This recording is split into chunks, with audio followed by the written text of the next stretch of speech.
Bahaya mudah mengkafirkan sesama muslim di era modern. Mari mengedepankan ilmu, adab, dan kebijaksanaan sebelum penilaian amalan terhadap sesama muslim. Assalamualaikum warahmatullahi wabarakatuh. Di era media sosial, sebuah video berdurasi beberapa detik seringkali cukup untuk membuat seseorang langsung dicap melakukan syirik. Namun, benarkah setiap amalan yang tampak berbeda dari kebiasaan kita otomatis termasuk syirik? Mari kita memahami persoalan ini secara lebih utuh berdasarkan Al-Quran, Sunnah, dan penjelasan para ulama. Mengapa tuduhan syirik semakin muncul? Contoh fenomena. Yang pertama, potongan video tanpa konteks, perdebatan di media sosial, tradisi keagamaan yang berbeda, komentar yang langsung menghakimi. Tidak sedikit kita menjumpai komentar seperti, itu syirik, itu bid'ah, itu menyekutukan Allah. Padahal belum tentu orang yang berkomentar memahami niat, latar belakang maupun penjelasan ulama mengenai praktik tersebut. Tujuan pembahasan ini bukan untuk membenarkan semua praktik keagamaan, melainkan mengajak kita berhati-hati sebelum memberikan penilaian. Apa itu syirik? Definisi secara bahasa yaitu mengartikan menyekutukan atau mempersekutukan. Sedangkan secara istilah yaitu menjadikan sesuatu sebagai sekutu bagi Allah dalam perkara yang menjadi kekhususannya seperti ibadah, rububiyah atau uluhiyah. Adapun dalil tentang orang syirik yaitu sesungguhnya Allah tidak akan mengampuni dosa syirik apabila seseorang meninggal tanpa bertaubat. Quran Surah An-Nisa ayat 48. Macam-macam syirik. Macam-macam syirik ada yaitu yang pertama syirik akbar, yaitu menyembah selain Allah, meyakini ada sesembah lain yang setara dengan Allah. Akibatnya dapat mengeluarkan seseorang dari Islam apabila memenuhi syarat-syarat penetapan menurut syariat. Yang kedua, syirik asghar. Contohnya riya dan sum'ah.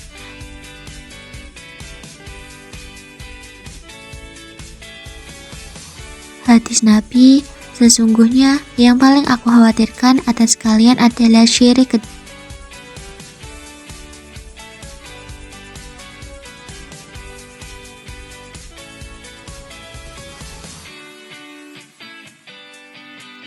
Pentingnya memahami konteks sebelum menilai sebuah amalan perlu memahami yang pertama niat pelakunya, yang kedua tujuan dan maksud, yang ketiga bentuk praktiknya, yang keempat dalil yang digunakan, dan yang kelima penjelasan para ulama.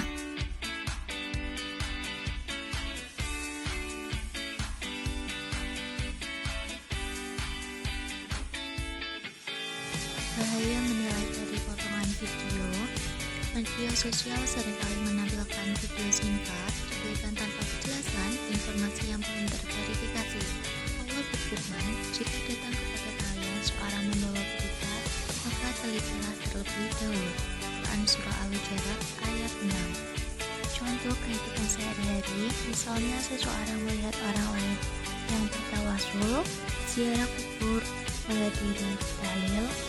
Sebagai ulama membolehkan dengan syarat tertentu, sementara sebagian lainnya tidak menganjurkan. Perbedaan istilah tersebut tidak otomatis menjadikan pelakunya musyrik. Pandangan para ulama yang pertama ada Imam An-Nawawi menjelaskan pentingnya memahami dalil secara utuh dan tidak tergesa-gesa dalam menetapkan hukum terhadap individu.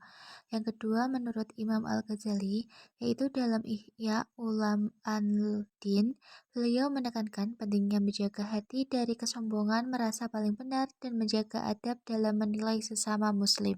Yang ketiga menurut Wahbab Al-Zuhaili dalam Tafsir Al-Munir, beliau menjelaskan bahwa penetapan hukum memerlukan pemahaman menyeluruh terhadap nahas, maqasid, dan kondisi yang melatar belakanginya. Sikap yang seharusnya kita bangun, yang pertama belajar sebelum berkomentar, yang kedua tabayun sebelum menyimpulkan, yang ketiga menghormati ulama, yang keempat tidak mudah mengkafirkan, dan yang terakhir mengutamakan ukhuwah Islamiyah. Kesimpulan, Mari kita ingat beberapa hal. Yang pertama, syirik adalah dosa yang sangat besar sehingga penetapannya tidak boleh dilakukan secara sembarangan. Yang kedua, tidak semua perbedaan praktik keagamaan berarti syirik. Yang ketiga, perbedaan ijtihad harus disikapi dengan ilmu dan beradab. Yang keempat, dakwah harus dilakukan dengan hikmah, kelebutan, dan argumentasi yang baik. Mari terus belajar Islam kepada guru yang kompeten dan merujuk pada literatur yang kredibel. Jika menemukan praktik yang belum dipahami, jangan langsung menghakimi. Bertanyalah, pelajari dalilnya, hormati perbedaan yang memang diakui dalam ranah ijtihad. Semoga Allah memberikan kita ilmu yang bermanfaat, hati yang lapang, dan lisan yang terjaga. Wassalamualaikum warahmatullahi wabarakatuh.